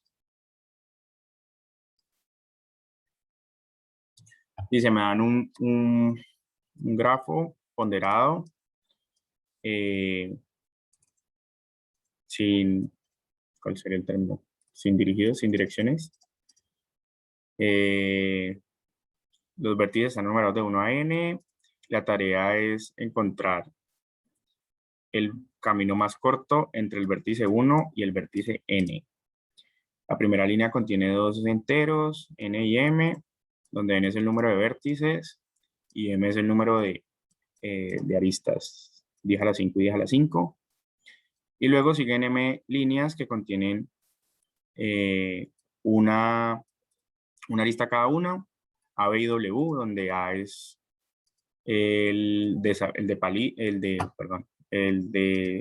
bueno, el de salida y el de llegada, porque es no dirigido, y W es el peso de la arista. Es posible que el grafo tenga loops y múltiples edges, múltiples aristas entre un par de vértices.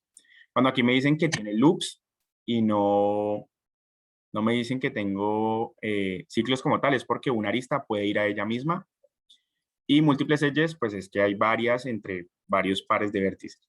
Entonces, bueno, aquí varias cosas. Bueno, y la salida me dice -1 en caso de que no haya un pad, y si no, pues escribo el shortest path. Si hay varias soluciones, pues imprima cualquiera de ellas. Aquí varias anotaciones respecto a esto. Primero, pues lo primero que hay que revisar, pues ya de entrada, pues digamos que eso es un Dijkstra, pues me están pidiendo un shortest path entre dos vértices, entonces uno dice, tan, eso es un Dijkstra. ¿Por qué me lo ponen en consideración? No sé, capaz de que lo implemente y no me pasa. No lo he implementado antes, así que vamos a implementarlo todos juntos. Ver los límites, ¿sí? De las implementaciones. 10 a la 5 número de vértices, 10 a la 5 número de aristas. Entonces digamos que cuando uno tiene un 10 a la 5, un n, lo que n pasa, tirar algo más allá es arriesgarse. Así que bueno, ya sabemos que mi algoritmo tiene que ir en complejidad n log n. No sé si se acuerdan que ese día les decía que el Dijkstra uno puede implementar de dos formas. Una que tiene una complejidad n cuadrado, que es en la que yo recorría siempre para ir buscando el menor, y otra que era la que tenía complejidad n log n, que era donde yo me aseguraba de tener mi arreglo de distancias ordenado y siempre coger el menor. Otra cosa, aquí me dicen que es no dirigido, entonces pues recordemos que, perdón, acá me dicen que es no dirigido. Cuando es no dirigido, yo les dije, pues añadimos la arista en los dos sentidos. Y tiene un par de variaciones que creo que se las mencioné ese día, es si yo tengo loops, yo descarto esas aristas. Eso es 0. Eso no me importa. Y si yo tengo múltiples edges, yo me quedo, múltiples aristas, me quedo con la de menor peso. Si yo verifico si la arista que ya tengo en el grafo tiene un peso mayor o tiene un peso menor y me quedo solo con la menor peso. ¿Para qué? Para disminuir la cantidad de llamados, la cantidad de cosas que voy a hacer sobre el grafo. Siento, digamos que yo solo con la lectura del grafo yo voy peluqueando cositas. Y acá me están pidiendo -1 si no tengo el pad y si no me están pidiendo el pad. Entonces recordemos que del Dijkstra también les dije, hay dos variaciones. Si yo tengo que reconstruir el camino o si no tengo que reconstruir el camino. Tengo que hacer un cambiecito. Y si no lo encuentro, -1. Entonces, aquí, en un Dijkstra, si yo no encuentro qué es lo que tengo que verificar, ¿alguien se acuerda? O nunca los dije.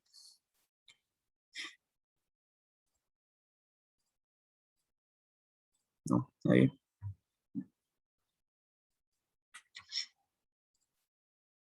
¿Se acuerdan? Vamos a la presentación de Dijkstra.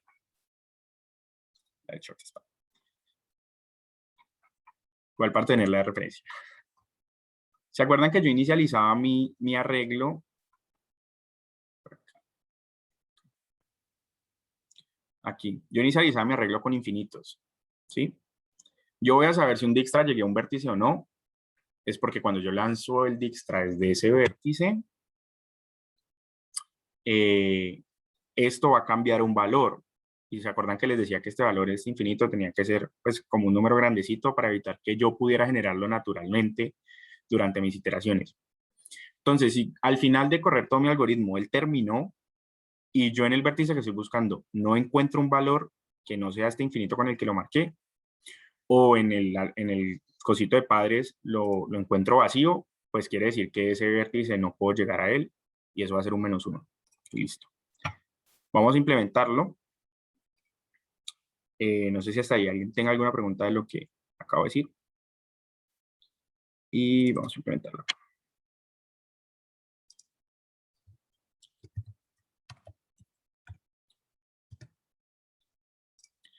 Para ahorrar tiempo, me voy a basar en este extra que tenemos aquí. ¿Sí? Y lo vamos a ir modificando. ¿Listo?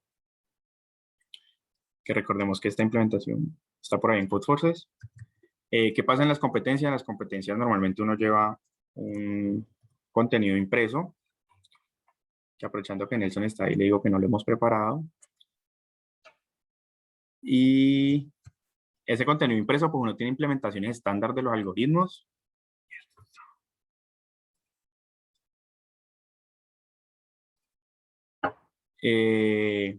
Uno tiene implementaciones, creo que dejó de compartir.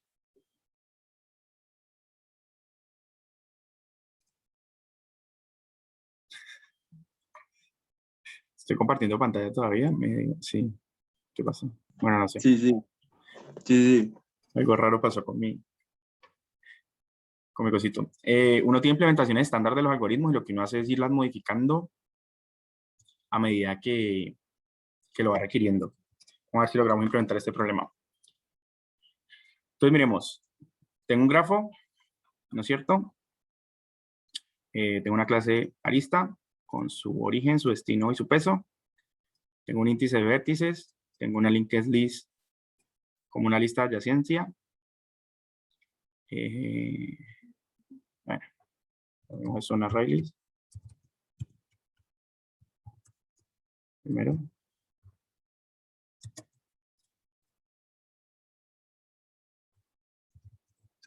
Si preguntan por qué una array list, es porque array list suelen ser más eficientes que la linked list. ¿Qué es lo que hace el grafo? Le paso el número de vértices, genera una lista de adyacencias para todos los vértices. Listo. Añadir edge, que es lo que hace en la lista de adyacencia. En el origen, le añade el destino. Y miren que este está implementado para grafos no dirigidos. Pero se acuerdan que aquí les dije, voy a tener un pero para esto. Sí, entonces mi primer pero es, sí, mi destino es igual. Si mi origen es igual a mi destino, entonces no haga nada. Destination. Y para lo otro, yo tengo que ver primero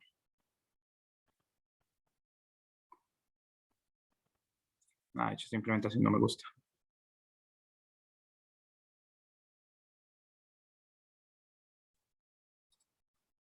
Si array list no lo va a tener de Edge, va a tener una array list de hash maps.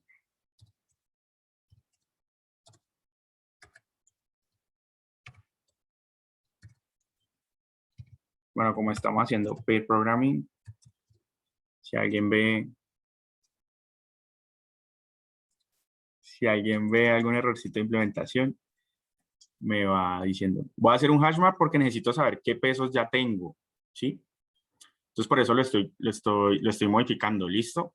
Para asegurarme de que pueda consultar sin necesidad de recorrer la lista y sin necesidad de nada, ¿sí? Entonces, cambio mi implementación de una lista de Edge a un hash map donde aquí va a tener el destino, aquí va a tener el peso. Esto no cambia. Y acá, ¿qué es lo que voy a hacer? No tengo un Edge, ¿no es cierto? Lo primero que voy a consultar es, como ya tengo los array lists iniciados, ¿sí? Lo primero que voy a ver es, bueno, aquí no inicio una array list, perdón, inicio un hash map.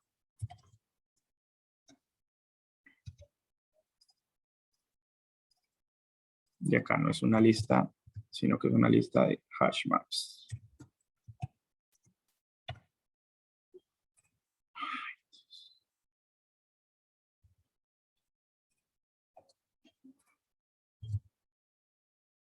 No pude. ¿Qué pasó?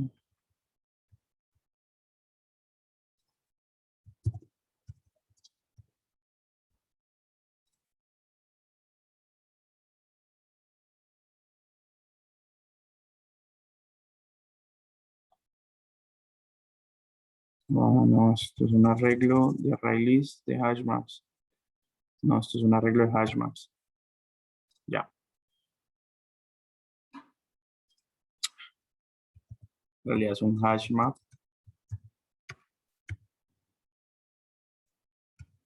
de integer a hash map.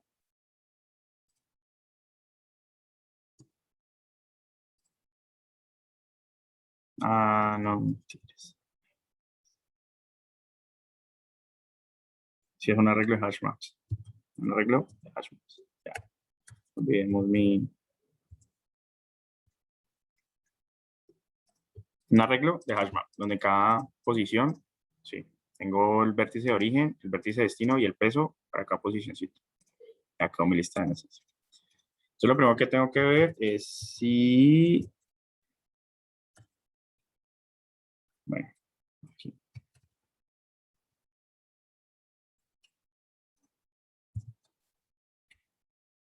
Lo primero que tengo que ver es si el alias en el source contiene el destination, ¿no es cierto?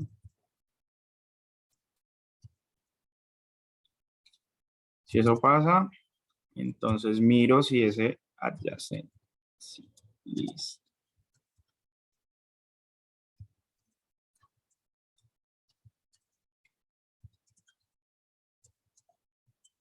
es mayor que el weight.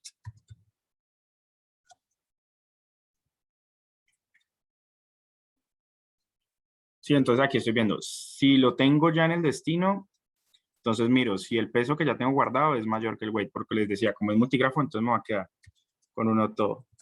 Si no lo tengo, entonces lo que voy a hacer es reemplazarlo, el destino, perdón, si no,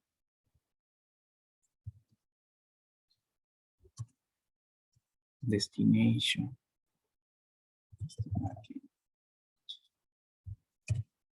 Si ya lo tengo y el peso que tengo es mayor, lo reemplazo con el menor.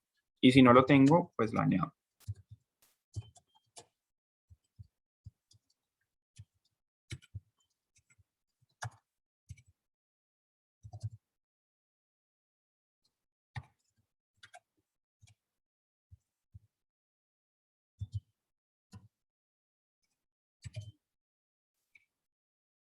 Y hago lo mismo, pero en el sentido contrario. Porque es no dirigido. Entonces aquí tengo destination. Aquí tengo source.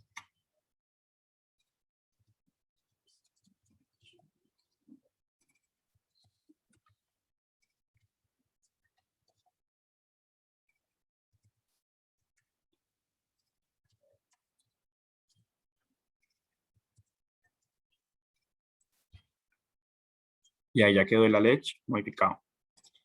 Y ahorita el Dijkstra get minimum distance. Entonces tengo el vértice de origen. Esto sigue funcionando. Mi booleano para ver si ya los visité o no. Un entero de distancias. Genero todas las distancias en infinito. Tengo una priority queue. ¿Sí? Donde en la priority queue tengo los vértices. Bueno, una priority queue de la cantidad de vértices. Como en el peor de los casos voy a tener la cantidad de vértices, entonces no hay ningún problema. Genero un comparator con este par entero, que primero va a comparar por la primero. Entonces, todavía esto sirve. Aquí esto dice distancia en 0, esto no es distancia en 0, esto es distancia en el source vertex. La distancia en el vértice de origen, genero mi primer par con la distancia en el source vertex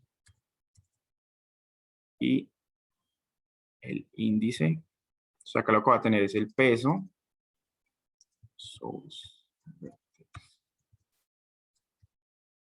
Y acá lo que va a tener es el vértice. Y lo meto en la priority queue. Mientras la priority queue no esté entera, saco ese pair. Entonces acordemos que va peso, vértice. El extracto del vértice es algo. Si no lo he visitado, lo marco como visitado. Aquí esta no es una linked list, es un hash map de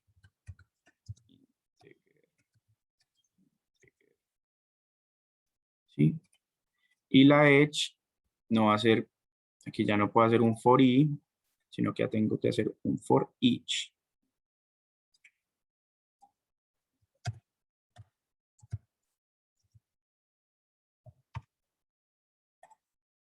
Y mi edge, no, aquí voy a tener un vertex. Bueno, aquí está el in destination. Destination va a ser la clave de ese vértice. Si no lo he estado, y acá el weight va a ser la list.get.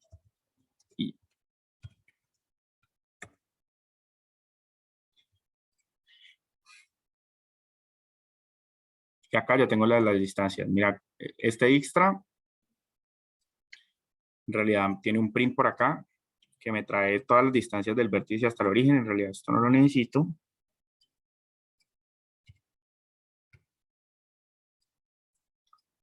Pero sí necesito es el arreglo de los parents, ¿no es cierto? Entonces acá voy a crear otro.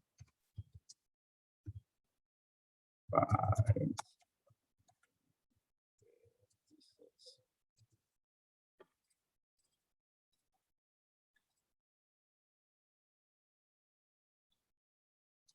Acá donde inicio la distancia en vértice, entonces el parents del source vertex igual a -1. Y acá, cuando yo lo agrego, cuando yo actualizo, cuando yo relajo el Dijkstra, ¿no es cierto? No solo actualizo este, sino que en parents del destination va a ser igual a i.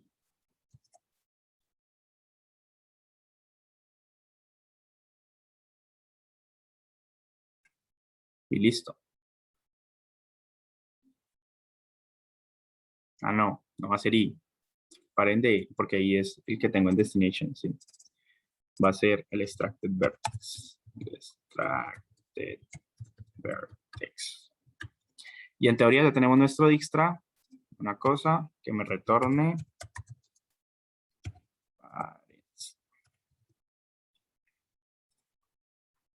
Y acá lo cambio.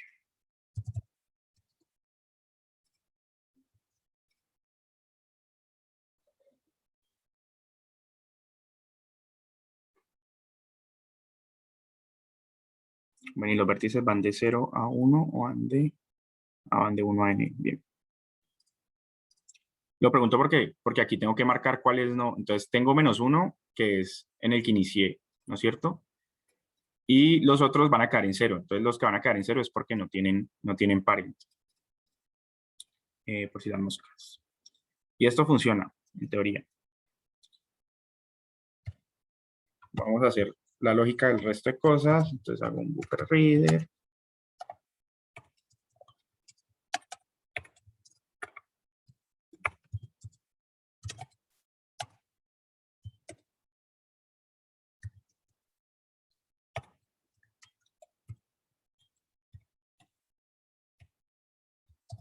Y un buffer writer.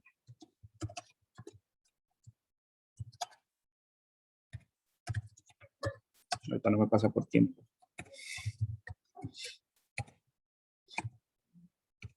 Y agrego el close.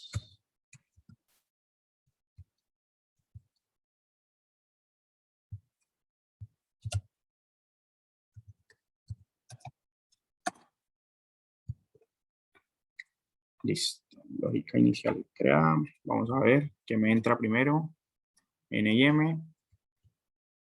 Ay, sorry. Ya no. String data igual a read lines split igual a data es 0.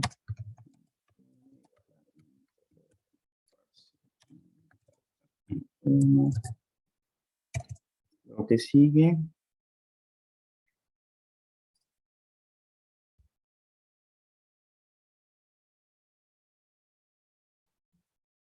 Bueno, luego siguen las semiaristas.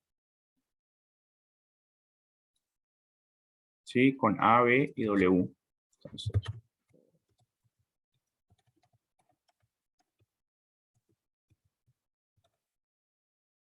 bueno, aquí me falta una cosa. Me falta inicializar mi grafo. Pongámosle graph. Graph. Graph Dijkstra. Sí. En clase grande se llama graph, sí. Graph. Igual a graph. Tengo n vértices, ¿no es cierto? Voy a poner n+1 porque como empiezan numerados en 1 y pues para dejar el n igual a 0 hay como un vértice que no se utiliza. Y acá entonces leo los datos.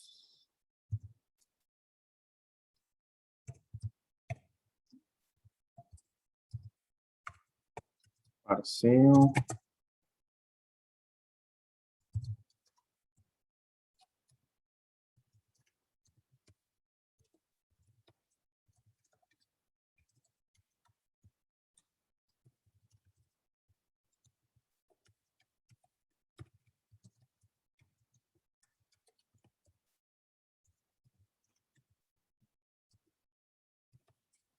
Y añado la lista a mi grafo.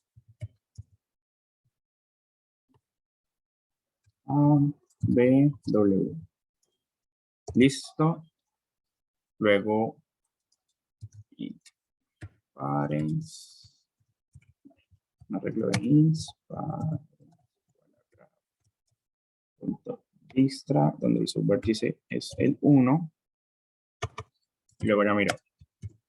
If parents en n es 0, quiere decir que nunca lo visité. Entonces, au.write -1 /n.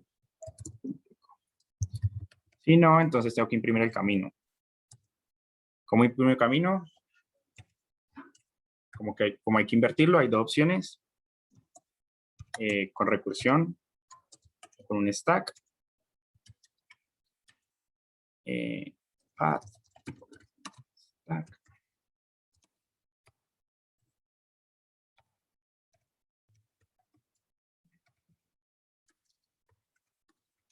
current igual a n, empezamos en el último, un int current igual a n,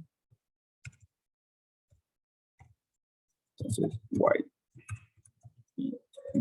mientras current sea diferente de -1, porque -1 es donde tengo el origen, ¿sí? Entonces, ¿qué voy a hacer? A path, le añado el current, y luego digo que el current es igual, current es igual a parent, current, parent, ¿sí? Parents. Y luego imprimimos lo que salga al stack, ¿cierto? Entonces, primero igual a true, for int, vértice en path. Ah, no, vamos a poner un while mejor. While path punto is empty, mientras no sea empty.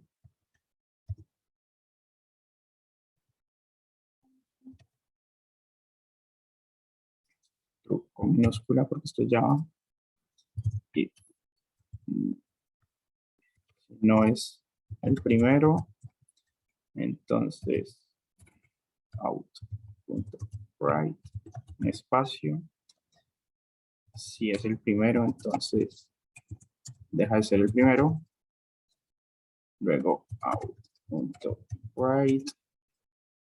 path.get,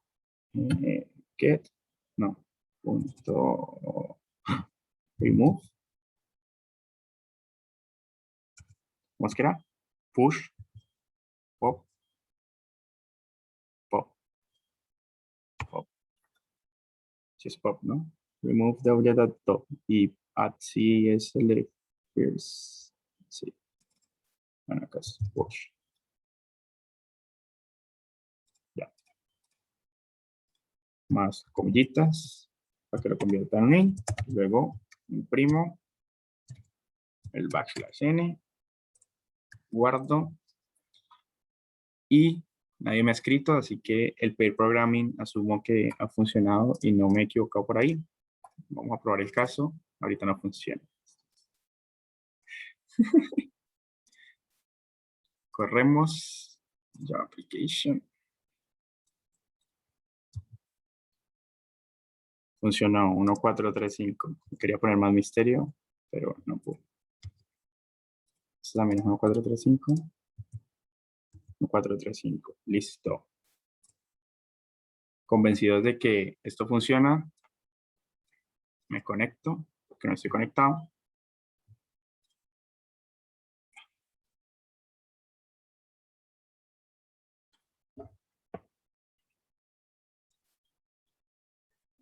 Ya, soy yo. Elegir el archivo. Este güey no tiene ningún problema con nombres, ¿no es cierto? Nelson sigue por ahí. Sí, yo creería que sería ideal que lo mandaras con main.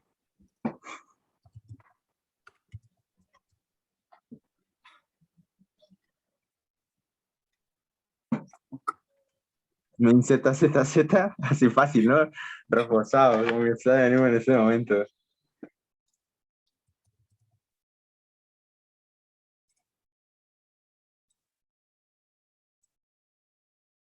¿Qué dicen? ¿Funciona o no funciona?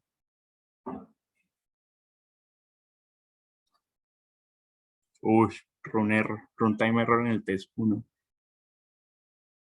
En el 1, pero si es un time error en el 1, tiene que ser algo de la clase. ¿Lo mandaste con paquete o algo así? No. Entonces de pronto intentar como con main pequeño también, o sea, main en minúscula tal vez puede ser. Es que son esas cosas.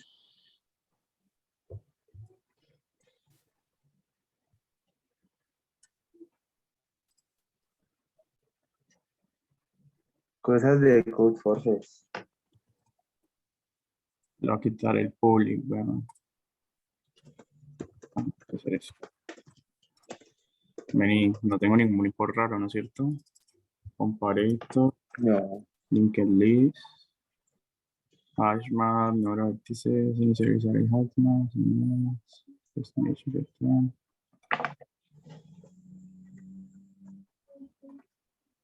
El grafo inicializa, flat edge, vértices, vértices.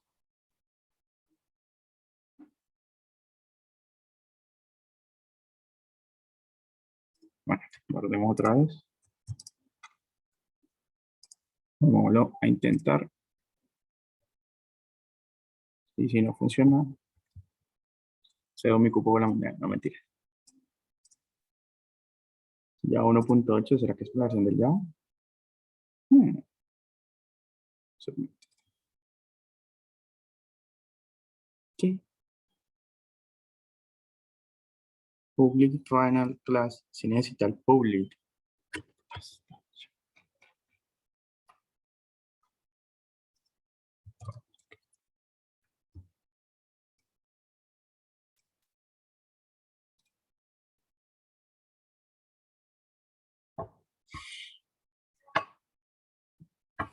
Tiro otro runtime. Es que yo creo que el main sí es en mayúscula. ¿Será que el problema era el main en mayúscula, pero la clase?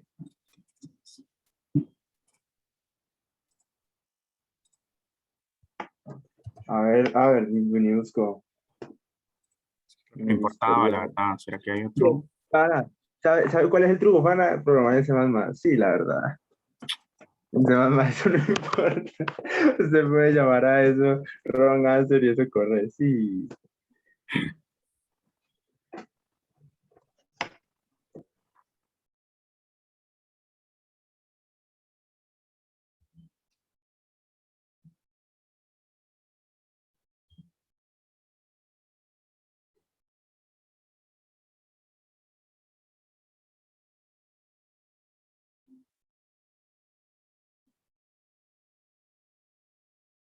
Mentiras, creo que te estoy mintiendo, Ivancho. Yo le estoy poniendo public class A en el último que mandamos, en el último, ¿te acordás? En la última simulación. Sino que lo que yo hago no es mandar el archivo, sino copiar y pegar el código. O sea, le un disc control A, todo eso, y lo pegas en el coso y lo mandamos con Java 11. A ver. ¿Dónde dice submit? ¿Dónde dice submit? ¿Arriba? No, por ahí arriba, creo. Ajá, mira, al lado de problems.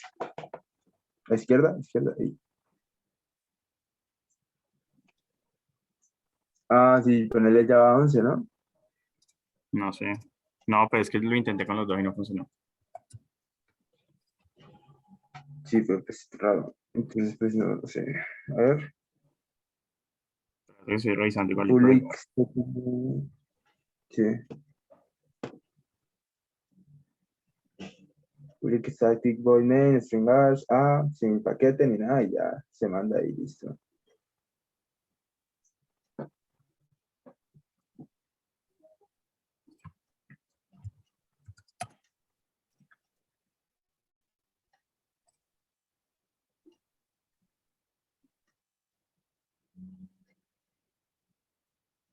Vamos Uy, llegando a runtime, güey. Además quiero tirar re rápido. Tal vez no era un Dijkstra y el título no nos está mintiendo. no, pero es que, no. Sí es un Dijkstra. El problema es que hay algo extraño, porque ya que vos lo ejecutás y te ejecuta bien acá o sea, se acaba, ¿no? Termina, Sí. sin ningún problema. Si no, es que el primer caso, si vos revisas, te lo tiene que mostrar. O sea, el primer caso es el primer caso de pruebas. A ver. Esta es la submission, ¿no? Ah, ¿sí es? Es el mismo. ¿Será que está caído esta vaina? Sí, o sea, es el mismo caso de prueba. O sea, entonces, te está tirando runtime errores por algo más. O sea, no es porque la ley que esté mal ni nada. A ver, public class A, main, raro. ¿Tiene alguna cosita pequeña?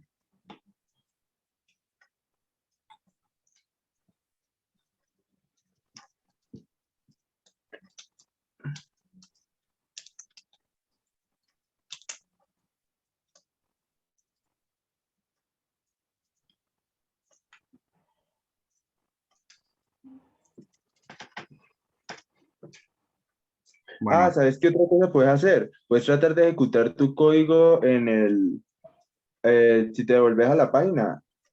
Creo que hay una opción, otra vez, devolvete hasta el problema. creo que uno lo puede volver a abrir en el editor, ¿no? Sí, no, no solo eso, sino que lo puedes ejecutar en custom test. Perdón.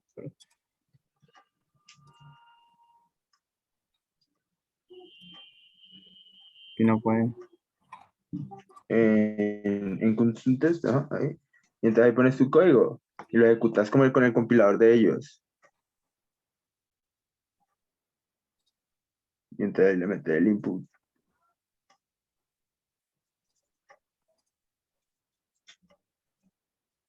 No, entonces la idea es que vos pongas tu código ahí, en el source.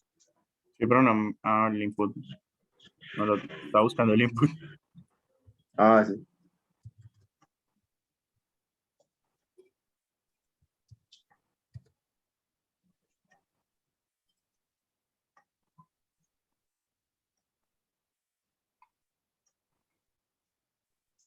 My method no. What? Ya. Main method not found in main class. Entonces creo que sí le tenés que poner como main Pero aquí a está la la clase. class main. Y aquí Entonces de está. pronto main con M mayúscula al método principal. No, pero es raro, yo no tengo eso. Pero si pillas lo que te dice. Please define the main method as public static void main string args. Creo que es eso. Creo que es el main en minúscula.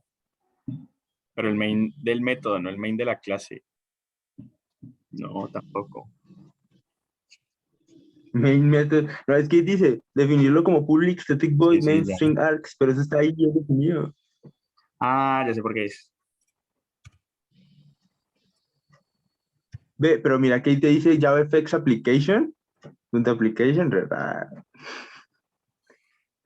Eso está dentro de la otra clase. Y está dentro de graph.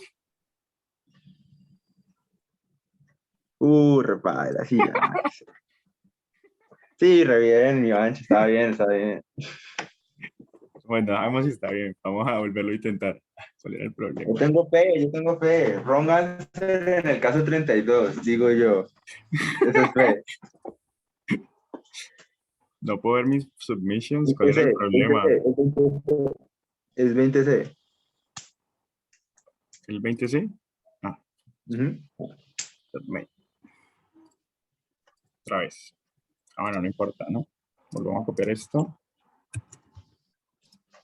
Y volvemos a hacer la corrección de que Ve, pero ya lo modificaste. submit. Time limit en el caso 5. Wrong answer en el caso 32. Bueno, ya avanzamos, muchachos. Prometo buguearlo para la Pero sí. próxima semana y contarles qué era lo